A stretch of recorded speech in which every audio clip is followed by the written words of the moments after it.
Saya sudah menikah dan sekarang sudah berpisah. Ternyata saya dibohongi selama perkenalan sampai yang ternyata dia adalah seorang gay.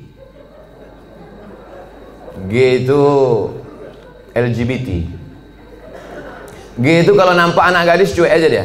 Tapi kalau nampak anak lajang meniti air liurnya. Itu gay.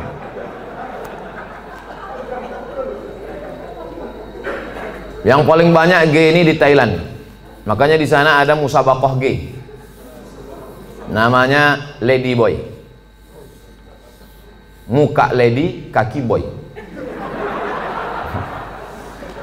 Yang paling hebat merubah buah-buah ini itu di Bangkok. Bisa dirubah orang itu, jeruk itu manis luar biasa. Bisa dirubahnya apel, bisa dirubah genetika tanaman bisa mereka buat. Bisa itu limau jeruk manis itu tak berbiji dibuatnya. Tapi yang lebih hebat bisa orang pun tak berbiji dibuatnya.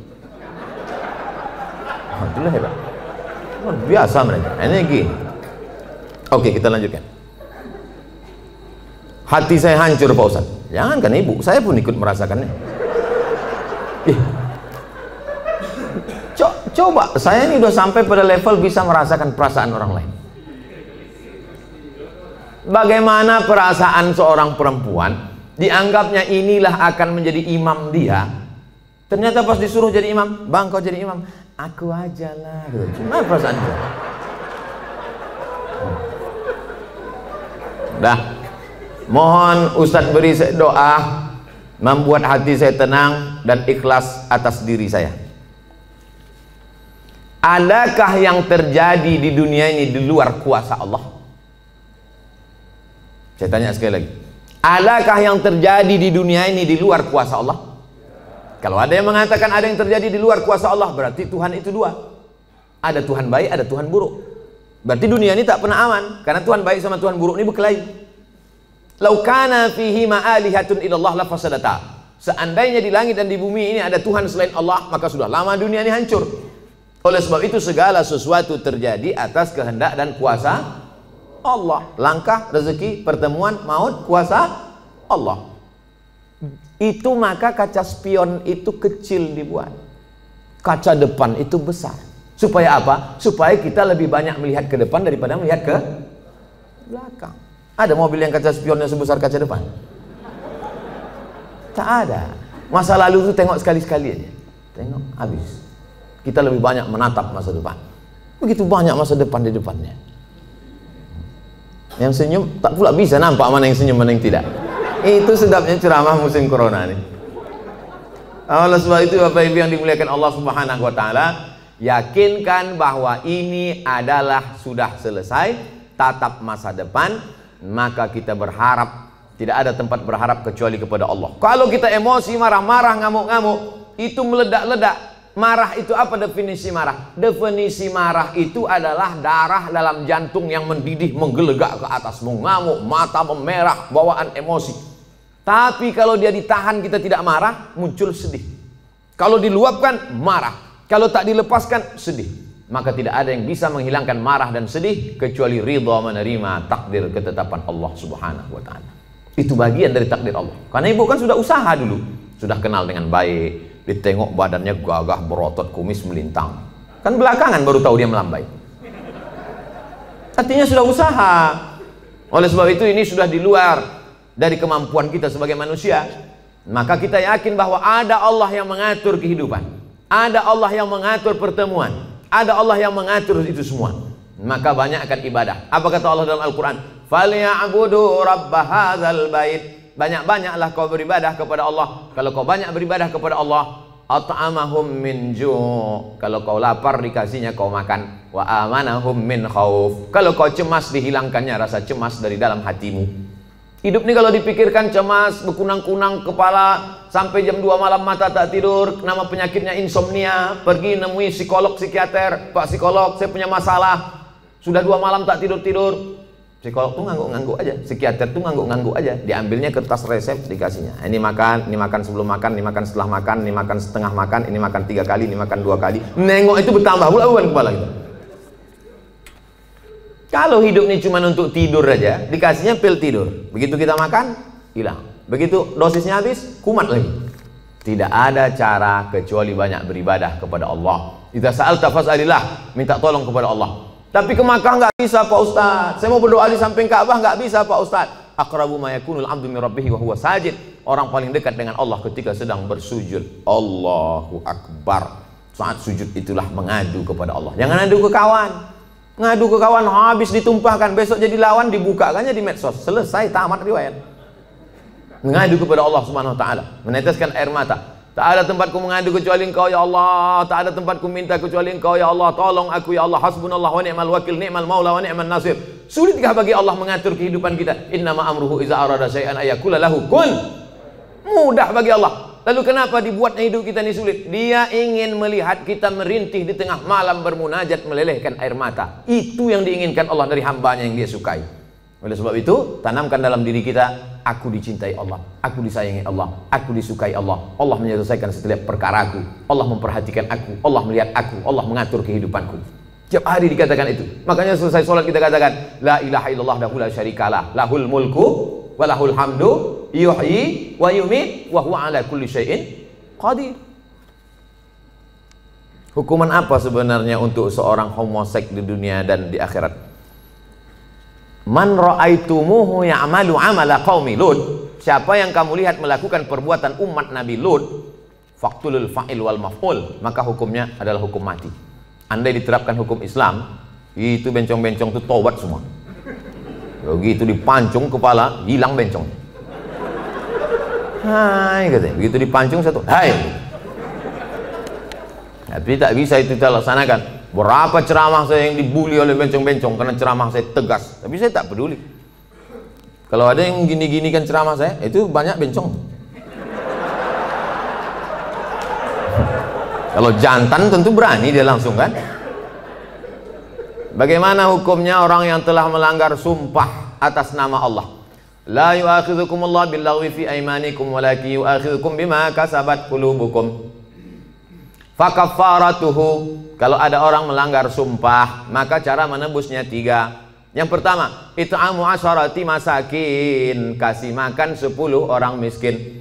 Au kiswatuhum, atau kasih 10 pakaian orang miskin. Au tahriru raqabah, atau membebaskan budak hamba sahaya.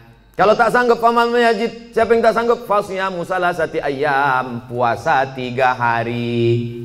Maka ibu jangan percaya kalau bapak ini bersumpah. Sampai mati mah nggak akan nikah lagi. Nah, puasa dia 3 hari selesai.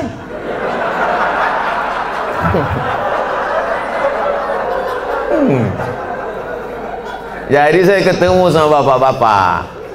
Ketemu saya bapak-bapak, Ustadz, aku dulu Pak Ustadz sudah bersumpah aku sama biniku. Aku tak akan, walaupun kau mati meninggal dunia, aku tak akan nikah lagi sampai mati. Terus ini istri bapak, iya 3 hari dia meninggal, nampakku yang lain katanya. Tapi bapak udah bersumpah, puasa aku 3 hari gitu. Hati-hati, mohon maaf Pak, aku bukakan pula ceritanya. Akhirnya kartu bapak tak bisa lagi dipakai kan. Itulah baiknya saya sama ibu-ibu. Apakah ada taubat bagi orang yang telah melanggar sumpah itu Pak Ustadz? Dia sudah memain-mainkan nama Allah. Maka menebus sumpah itu hanyalah sekedar menebus perbuatannya. Tapi perbuatan dia, salah satun la yanzurullahu ilaihim. Ada 3 orang yang tidak dipandang Allah pada hari kiamat. La yukallimuhumullah, tak diajak bicara oleh Allah. Walahum azabun alim, mereka diazab dengan azab yang amat sangat menyakitkan. Siapa itu? Orang yang bersumpah palsu, terutama dalam berdagang. Berapa ini harganya? Aku tak ada ngambil untung, nih aku jual modal aja nih, demi Allah. Mana ada orang jual modal? Kau kalau bohong jalan nampak kali.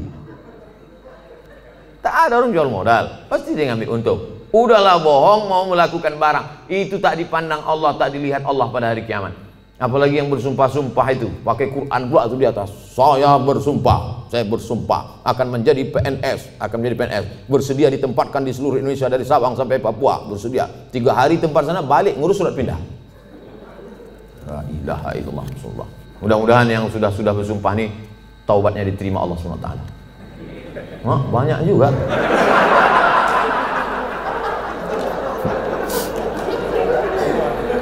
Yang udah berlalu apa boleh buat? Illa man taba, kalau dia bertaubat, wa amana, beriman, wa amila amalan salihah, taubat nasuha, beriman dengan baik, beramal soleh. Ulaika yubaddilullahu sayyiatihim hasanat. Maka semua yang buruk-buruk, dosa-dosa yang jelek-jelek dulu, insya Allah diganti Allah dengan yang baik-baik. Taubat, taubat, taubat. Mandi, mandi taubat, macam mandi wajib, basah semuanya. Kalau tak ada air, keran mati, mati listrik, pergi ke Sungai Deli, terjun situ. Insya Allah kalau dapat yang dalam itu bukan cuma dosa hilang, kau hilang sekalian. Setelah itu sembahyang sunat-sunat taubat, usolli sunnatat taubat, raka'ataini lillahi ta'ala, Allahu Akbar, iftitah, habis itu Fatihah, habis itu ayat terserah. Apa terserah ayatnya? Qul huwallahu ahad, kata malaikat. Kau sembahyang taubat pun qul huwallah juga. Panjanglah sedikit. Bagaimana keadaan orang yang melanggar sumpah jika dia meninggal sebelum taubat, Pak Ustadz? Orang yang mati berdosa, dalam keadaan membawa dosa, mati dia, maka dia masuk neraka dulu singgah, dicuci, diobok-obok dulu neraka. Panas neraka itu Pak Ustadz, diletakkan batu kerikilnya di tapak kaki, mendidih otak di kepala. Berapa derajat tuh Pak Ustadz? Udah begitu panasnya kau tanya juga lagi derajat? Ya belau ka'baihi, sampai ke mata kaki, yaghli biha dimauhu, hadis riwayat Bukhari, mendidih otak di kepala. Makanya selalu doa kita, Rabbana atina fid dunya hasanah wa fil akhirati hasanah wa qina azaban nar. Insya Allah semua yang hadir ini masuk surga, tak singgah di neraka. Bagaimana pandangan Ustadz ketika seorang pemimpin bertutur kata tak santun, tak bertata krama kepada bawahannya, padahal hakikatnya seorang pemimpin itu harusnya bisa menjadi panutan bagi orang yang dipimpinnya. Kalau kita tak suka, saya kebetulan tidak pimpinan, tapi dulu pernah juga jadi dosen. Satu semester itu kadang 10 kelas. Satu kelas itu isinya 30 orang. Jadi saya memimpin 300 orang. Jadi saya sampaikan di pertemuan pertama, adik-adik mahasiswa sekalian, saya ini orangnya tak suka marah-marah, ngamuk-ngamuk, caci maki, sumpah serapah. Saya punya aturan-aturan, nilai saya ambil 40% dari mid semester, 40% dari UAS, ujian akhir semester. Ini saya bagi ada 13 makalah. Pertemuan pertama tatap muka, perkenalan, orientasi. Pertemuan nanti berikutnya adalah presentasi makalah. Kalau kalian sedang tidak mood, sedang malas, jangan datang ke kampus, karena aku tak bisa menengok kalian main-main di dalam, main HP. Nah, saya kasih tahu, kalau kalian tak siap makalah, jangan kalian datang. Kalian buat izin, kalian bisa telepon saya, bisa kirim WhatsApp saya. Nah, kita kasih tahu dari awal. Kita yang paling tahu tentang diri kita, apa yang membuat kita marah. Kalau kita pula mau mengasih tahu dia, kasih tahu dengan baik. Jangan kita marah kepada ini, kita lampiaskan ke sini. Qaulun ma'rufun, ucapan yang baik, wa maghfiratun, pemberian maaf, khairun, lebih baik. Pimpinan juga tak bisa marah-marah. Apa titel Bapak tuh? Mudah marah. Nah, oleh sebab itu maka, tapi pemimpin tak boleh pula tak marah. Karena kalau pemimpin tak ada marah, makanya ada punishment, ada hukuman, ada SP1, ada SP2, ada SP3. Mesti ada ketegasan, mesti ada disiplin. Saya tak suka juga setelah pengajian ini, terserah kalian lah, mau kerja kerja, tak apa. Aku udah kuserahkan semua pada Allah. Tak betul. Nah, jadi sebetulnya Islam itu meletakkan sesuatu pada tempatnya. Jadi jangan bayangkan Nabi itu tak pernah marah. Nabi pernah marah. Naik dia ke atas mimbar, merah wajahnya, merah matanya, marah dia.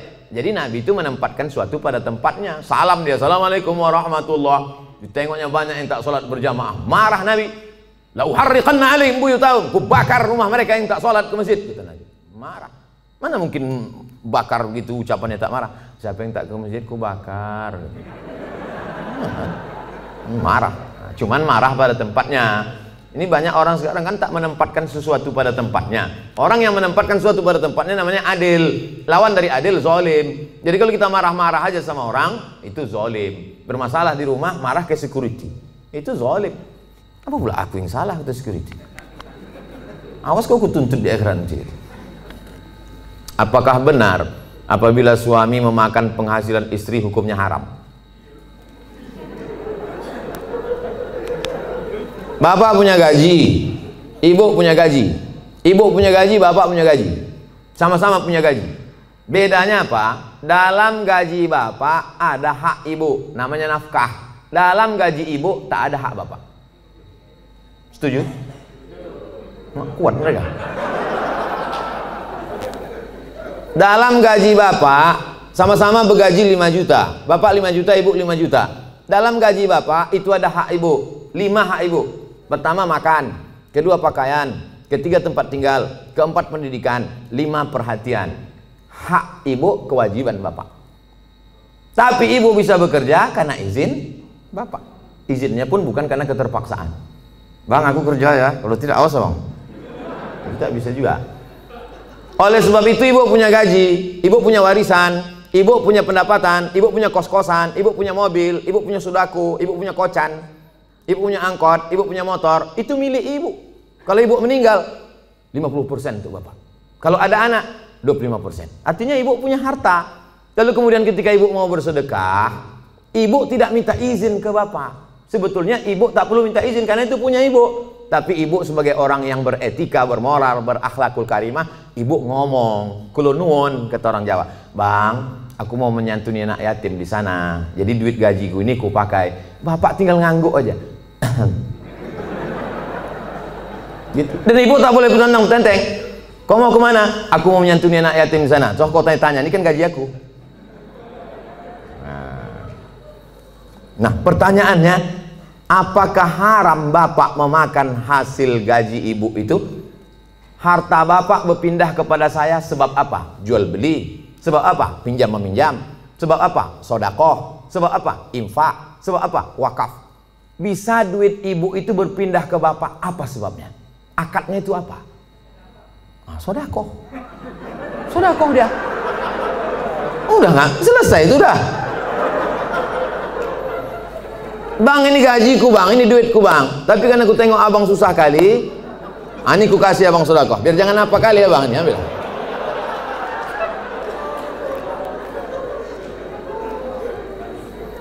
Assalamualaikum Ustaz. Semoga Ustaz sehat-sehat. Amin. Mau tanya Ustaz, apa hukumnya orang tua yang tidak mengakikahkan anaknya? Apakah masih bisa apa hukumnya orang tua tak mengakikahkan anaknya?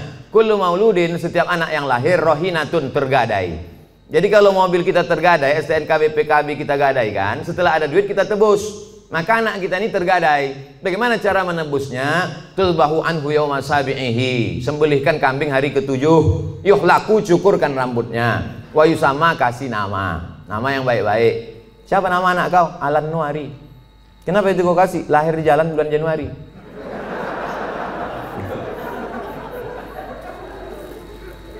Kasih nama yang baik-baik, cukurkan rambutnya karena itu rambut kotor di dalam, lalu kemudian sembelihkan kambing hari ke-7. Tak ada duit hari ke-7, hari ke-14. Tak ada duit hari ke-14, hari ke-21. Lewat 21 tak usah tengok tanggal lagi. Setahun, 2 tahun, 3 tahun, 5 tahun, taman SD, taman SMP, taman SMA. Tapi kalau dia udah semester 2, hanya potong kambing aja. Tak usah potong rambut lagi. Tak pula diayun pakai marhaban.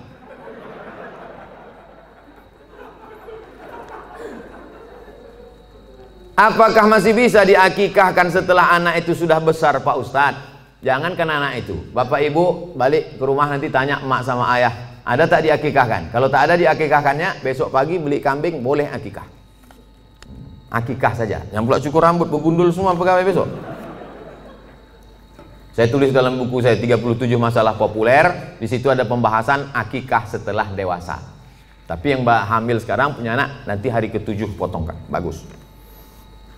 Bolehkah zakat harta dan sedekah diberikan kepada adik kandung yang beda ibu, status adik saya? Tidak boleh memberikan zakat kepada orang yang wajib dinafkahi. Bapak, Mama, ini 5 juta zakat abang sekaligus belanja kita bulan ini. Bapak wajib menafkahi ibu, maka bapak tak boleh berzakat kepada ibu. Tapi ibu boleh berzakat ke bapak. Nah, itu bedanya. Ibu boleh berzakat. Bang, ku tengok abang udah agak-agak fakir miskin nih bang. Nah, jadi bang itu zakat. Tengok susah kali kau bang. Nah, ini pakailah ini. Ini gaji ku bulan ini. Ibu bergaji sebulan 10 juta. 1 juta 25.000, 2,5%. Jadi kalau 10 juta 250.000. Nah, ini zakat ku bang 250, yang 750 ini sedekah. Adapun infak nanti ku tengok prestasi abang.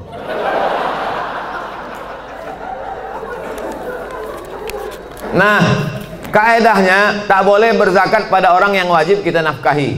Tak boleh berzakat kepada anak. Karena anak itu wajib kita nafkahi. Nah sekarang adik, apakah adik itu wajib kita nafkahi? Tidak. Yang wajib dinafkahi itu siapa? Istri, anak, cucu, mertua, orang tua, yang hubungan langsung. Itu yang wajib kita nafkahi. Orang yang tak wajib kita nafkahi boleh kita kasih zakat. Kalau kita bersedekah pada orang jauh, nilainya 1 sedekah. Tapi kalau kita bersedekah pada orang dekat, nilainya 2. 1 sedekah, 1 lagi silaturahim. Tapi banyak orang tak mau sedekah ke keluarga dekat.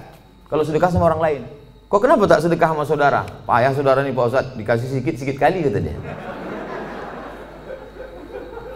Bagaimana menghadapi suami yang berselingkuh?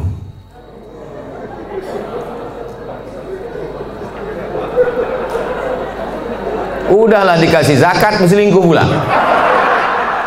Ilaha illallah. Parah kali orang Medannya. Ibu punya wali 6 orang. Jadi bukan ibu memanggil bapak itu dengan membawa centong, sini bang, bukan gitu. Ibu punya wali 6 orang. Pertama ayah, yang kedua atu opung, yang kedua abang ayah, yang ketiga adik ayah, yang keempat abang. Yang pertama ayah, yang kedua datuk opung, yang ketiga abang, yang keempat adik laki-laki, yang kelima abang ayah, yang keenam adik ayah. 6 wali ibu itulah yang menyelesaikan ini. Maka dipanggilnya lah, setan, sini kau sebentar. Orang berselingkuh itu mesti gitu manggilnya. Tak pula kita panggil, kepada menantu kami silakan datang. Mana lah tengkuk dia. Kalau ada yang polisi, tentara situ, cabutkan pistol, letakkan di atas meja tuh, pang, letakkan, biar tahu dia. Walaupun tak ada pelornya. Ku dengar kau udah selingkuh. Kemarin tertangkap screenshot SMS. Ini dia kan, ini foto perempuan kan. Kau jangan macam-macam. Kau berhenti selingkuh. Kalau kau tak berhenti, jadi kasih dia mop, di mop dia sikit. Habis itu berhenti. Iya pak, aku stop nih. Ada berhenti dia. Tinggal lagi ibu. Mau ibu menerima barang second nih? Kalau ibu, kata ibu, Pak Ustadz, aku ikhlas menerima dia Pak Ustadz. Tak bisa aku berpindah ke lain hati Pak Ustadz. Terimalah dia. Tapi jangan sampai mulut ibu berkata bisa, tapi hati ibu tidak. Itu bahaya. Lain di mulut, lain di hati. Ada lagunya itu. Kalau ibu berkata bisa, katakanlah bisa. Tapi kalau katakan tidak, katakan tidak. Karena banyak perempuan berkata mulutnya bisa, tapi pas begitu jalan bersama terbayang dia selingkuhan siapa sih. Itu menjadi masalah. Hidup ini singkat bu. Hidup ini singkat. Jangan sampai gara-gara ini terpengaruh kepada sholat ibu, ibadah ibu, kerja ibu. Oleh sebab itu pikirkan baik-baik. Kalau bisa, bisa. Ambil waktu agak seminggu, 2 minggu, 3 kali Jumat. Aku berpikir dulu. Gimana? Selesai? Apa pendapat pandangan Ustadz terhadap pandemik COVID-19 yang sekarang terjadi dan bagaimana menyikapinya? Itulah yang kuceramahkan sejam tadi.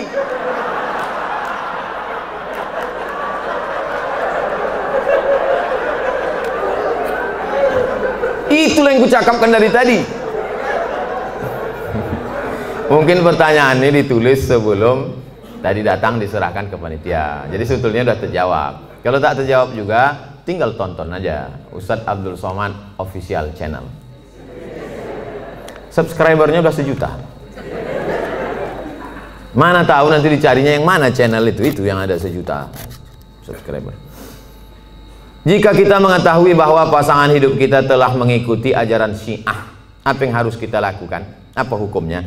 Perbedaan kita dengan Syiah ini 5. Yang pertama, Syiah wajib mengimani imam 12. Sedangkan rukun iman kita 5. Antumina billah wa malaikatihi wa kutubihi wa rusulihi wal yaumil akhir wa biqadri khairihi wa syarrihi. Sedangkan dia ada rukun imannya lagi, beriman kepada imam yang ke 12 imam. Siapa yang tak percaya kepada imam 12 kafir. 2, mereka mencaci maki sahabat Nabi.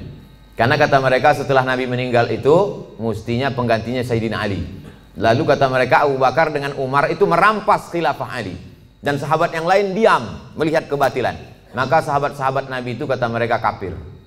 Yang ketiga, kata mereka ada Quran yang disebut dengan Mushaf Fatimah. Tebalnya 3 kali lipat daripada Quran ada kamu sekarang. Kenapa buktinya musabaqah tilawatil Quran mereka pakai Quran yang ada sekarang? Kata mereka, sebelum Imam Al-Qaim, mereka menunggu imam yang ke-12. Imam yang ke-12 itu katanya bersembunyi di Sirdab, di bukit di Irak, dalam terowongan. Itu mereka tunggu-tunggu, belum keluar lagi. Nanti kalau keluar imam yang ke-12 itu, dibawanya kitab yang asli, sementara yang asli itu datang, pakai aja yang KW ini dulu, kata dia.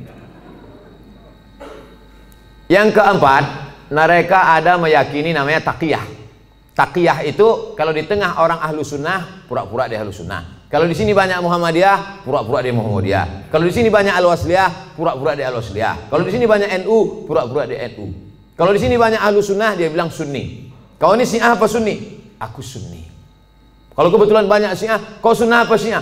Aku Syiah. Kalau kebetulan situ 50-50, kau sunnah apa Syiah? Aku Susi.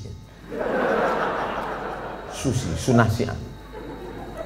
Yang kelima, mereka ini menghalalkan nikah mut'ah.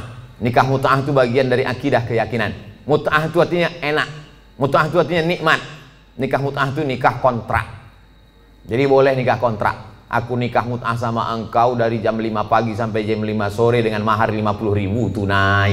Sah. Dalam Islam tak boleh nikah mut'ah. Oleh sebab itu inilah perbedaan, 5 perbedaan menurut Syekh Ali Jum'ah, ulama besar. Kita berpegang teguh dengan ahlus sunnah wal jamaah. Kalau ada suami ibu atau istri bapak yang ikut golongan ini, ajak dia balik, bawa dia ke ketua MUI, bawa dia ke dokter Ardiansah Sekum MUI, supaya diceramahi dia, dibalikkan kepada ahlus sunnah wal jamaah. Karena tak mungkin bisa bersama. Antara NU Muhammadiyah masih bisa, antara Al-Wasliyah dengan Muhammadiyah masih bisa, karena masih sama ahlus sunnah wal jamaah.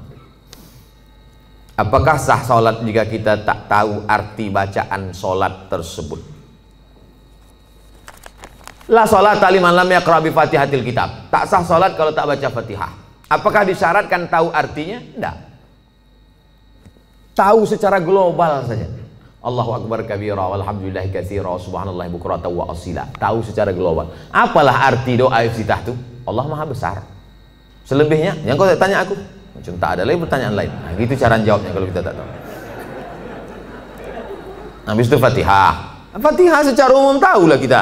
Alhamdulillah rabbil alamin, arrahmanir rahim, maliki yaumiddin, iyyaka na'budu wa iyyaka nasta'in, ihdinas siratal mustaqim, siratal ladzina an'amta 'alaihim ghairil maghdubi 'alaihim waladdallin. Ayat begitu juga. Qul huwallahu ahadun illahus shamadun lam yalid wa lam yulad wa lam yakul lahu kufuwan ahad.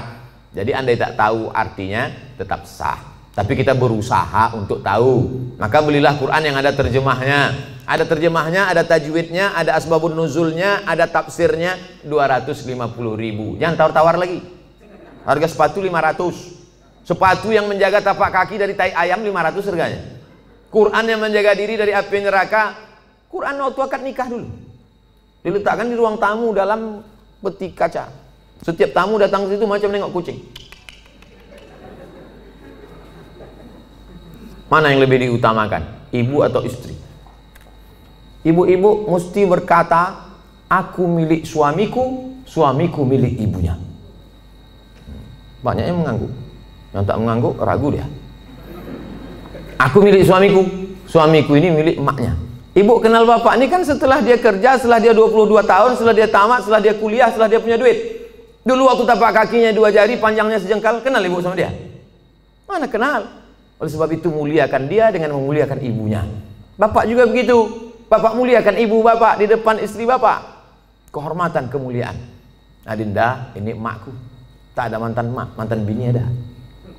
Oleh sebab itu maka ini tak bisa dibenturkan, jangan dilagakan ini antara emak dengan ibu ini. Oleh sebab itu maka ini masa lalu, yang ini masa depan.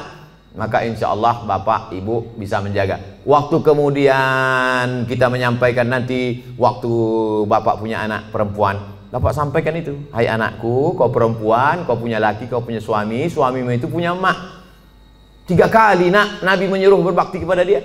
Jangan sampai mak tua umur 80 tahun datang ke rumah, nak mintalah duit kau 50.000, mak belum makan lagi.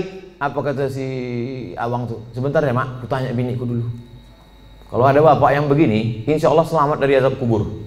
Saking kan menderitanya udah di dunia.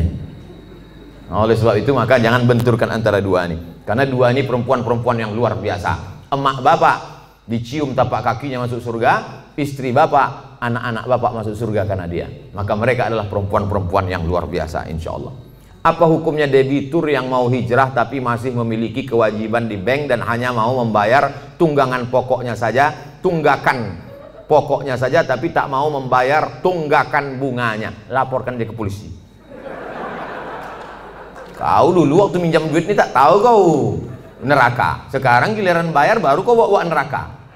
Ini kan negara hukum.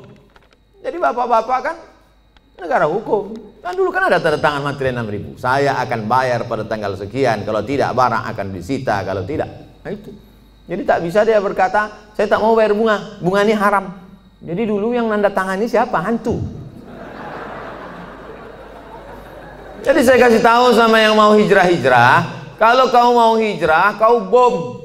Kalau kau takut ini riba, ada aset yang bisa dijual, ada kos-kosan, ada tanah, jual, bom kan ke sini, bam, selesai tutup, baru hijrah. Begitu caranya. Tak ada yang bisa kubom Pak Ustaz. Kalau kubom ini meledak semuanya, Hiroshima Nagasaki ini Pak Ustaz. Kau bayar aja cicilannya sampai lunas, bayar sampai selesai. Begitu, karena kita tinggal di negara kesatuan Republik Indonesia yang dipakai adalah hukum konvensional. Oleh sebab itu maka sesuai dengan perjanjian, bayar selesaikan. Kalau bisa dibom, bom. Kalau tak bisa, lunasi cicilan sampai habis.